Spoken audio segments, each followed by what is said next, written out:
So, students, we came to know about circumference, we came to know about area, and when we came to study about the area of a circle, we came across this shape. Of course, it is a circle, but then we took many diameters and we divided the circle into various shapes. And one such shape is the one which I have highlighted here. See this shape. Now, there is a name for this shape. This specific shape is surrounded by two radii. Radii is just the plural word for radius. Okay, so like radius is a singular word, radii is a plural word. So the two radii here, one radius here, and one radius here, and then there is an arc. There's an arc. You see, there's a curve, and this the curved part. That's an arc. So this specific shape, whatever its name is, its name we'll come to see later. This shape is surrounded by two radius and two radii and an arc. Okay. Now the name of the shape is sector. Sector. Okay. Now you might think, I don't know whether you're very much interested about it, but you do see sectors in real life. I mean, you have a use of sectors in real life. One example I'll bring to your attention. This will make it more interesting. Voila! Does it make it more interesting? An example of a pizza. Do you see that this is a circle and it has radiuses or radii like this? So this specific shape is between two or radius and another radius, and then there is an arc. Do you see an arc here, a curved part? So this part is again called a sector. It's a sector. So it's a sector of a complete pizza. A sector of a pizza. Now this can be applied to cakes. It can be applied to normal any other desserts. And we see that these are things that we do use and see and eat in real life. Okay, so that is just to give an understanding of what a sector is. Okay, now we need to study about the length and the area of a sector. We know the area of a triangle, area of a circle and circumference of a circle, but we need to know what is the area and the length, or area and the length, area of a sector and the length of the arc of a sector. Okay, we'll come to that, whatever it is. So next, let us focus on that. So I wanted to look here. We see a circle here, and this is a sector. So the biggest so this sectors, so the biggest sector that you can form is just a little away from being a circle. That's the biggest sector. Okay, anyways, so you see that all these are sectors, and the sector, I can draw a big sector, I can draw a small sector, but what is the factor that makes a sector big or small? Look carefully. There are two the radius is not the factor, because radius is always the same for a circle. The radius is always the same, so the radius is not the factor. So what is the factor that is making this sector small or big?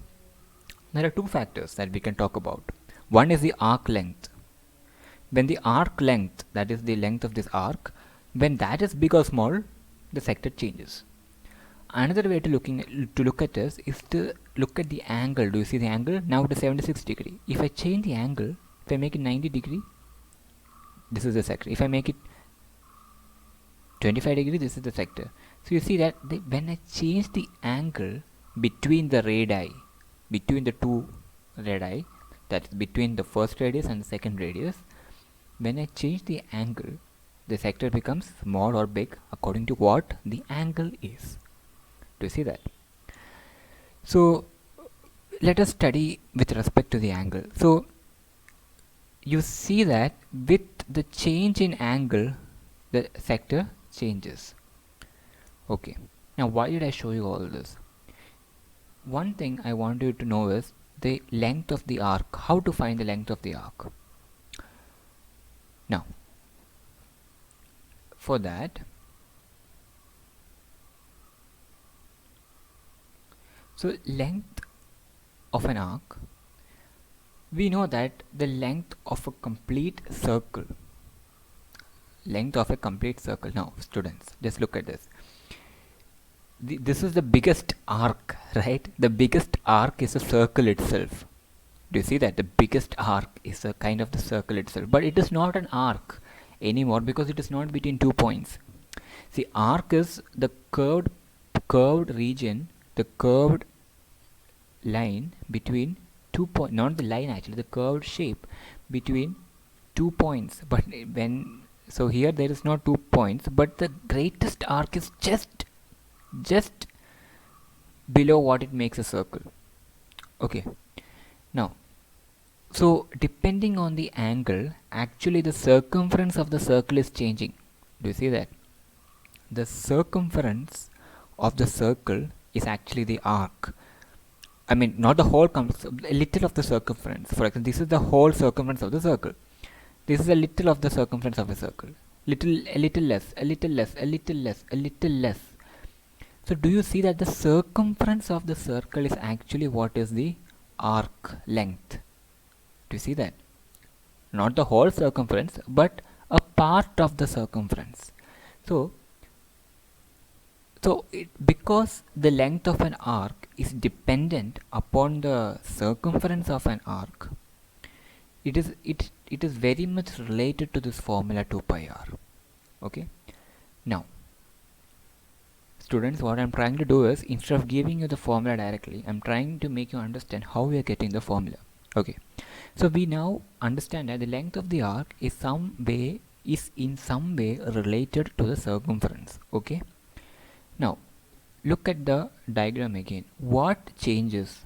What is that makes it change? The change is made by the angle. If the angle is 360 degree, then we get a circle. That means the full circumference 2 pi r. If the angle is 180 degree, I get half of the circle. That is half of 2 pi r, which is 1 by 2 into 2 pi r, which is pi r. Let us see that. Length of an arc, I can say this is multiplied by some factor. So it is some part of that, or some part of the circumference, that is the length of the arc.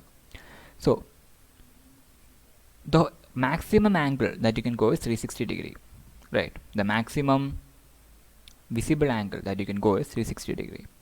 So the first case, it is 360 degree by 360 degree, that is the whole circle. So 360 by 360 is, 360 by 360 is just 1. So it's 1 into 2 pi r, which doesn't make any difference. But suppose I make that 180 degree, you get 180 by 360 is 1 divided by 2. So that we see that if I make the angle 180 degree, we get half of the circumference of the circle, and that is the length of the arc.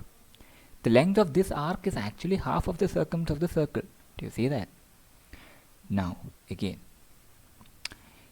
if I make the angle a little more smaller, if I make the angle, for example, 90 degree, then what happens? 90 by 360 is 1 divided by 4.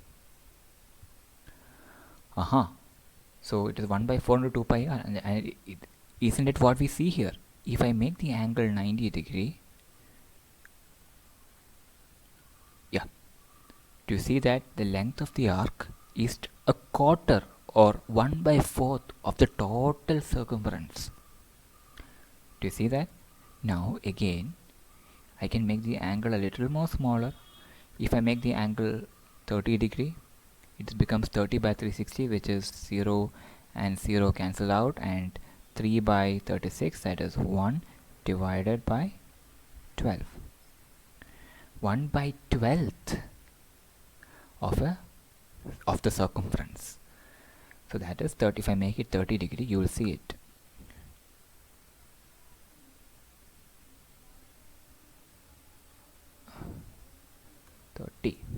Okay, do you see that? So this is 1 by 12th. So you see that the circumference multiplied by 30 degree by 360 gives you the arc length. Do you see that? So the arc length keeps changing with the, is a part of the circumference. So because of that, because of this relation, we can say that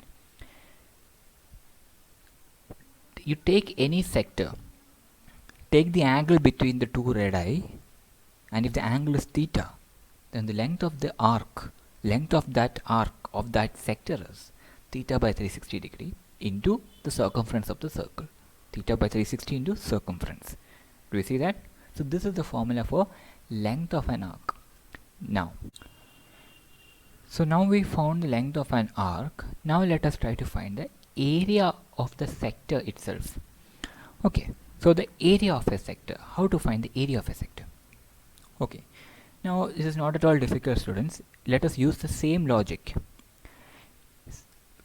We see this sector has little area, this sector has little more area, more area, more area, more area, more area, and now it is a circle. It is not longer a sector, but we can say this sector, okay, or 359 degree. It could go more than that. It could go 359.99999 degree. But let us take 359 degree. This is kind of the maximum area of the sector. Okay, now I can go a little more smaller, and you can see that the sector area becomes smaller and smaller and smaller. So what changes the area of the sector, or what changes the area of the sector again? The angle. So again, the angle is one of the most important factors. Remember that in mind. Now suppose, what is the maximum that I can go? The maximum is the area of the circle itself, pi r square, right? Then when I change the angle, when I decrease the angle, it is some part of pi r square. Do you see that? It is some part of the total area of the circle. Do you see that? So therefore, again, area of a sector is pi r square, that is the total area of a circle, and some factor of it is the area of a sector. So by 360 degree, again let us use the same logic. If our total angle was 360 degree, then we would get the whole circle. So it is 360 by 360, which is 1 into pi r square. But if our angle was 180 degree, we would get 1 by, this would be again 1 by 2 into pi r square, which would be, for example, if I make it 180 degree, do you see? It is half the area of a circle. You see that? The area of the sector is half the area of the circle. So it's basically the same logic that we used to find the length of the arc. So it could be, if I make the angle 90 degree, it would be 90 degree, and if I make the angle 30 degree, if I make it more smaller, then the area of the sector becomes more smaller. Do you see that?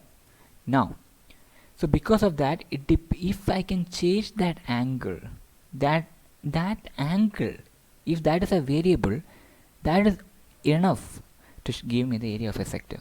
So I keep a variable for that. I call it theta, like last time. So theta by 360 into the area of a circle gives me the area of a sector. Okay, so theta by 360 into theta by 360 degree into pi r square. That gives me the area of a sector. Okay, now so that is enough for this video. The next video we will study a little more about circles.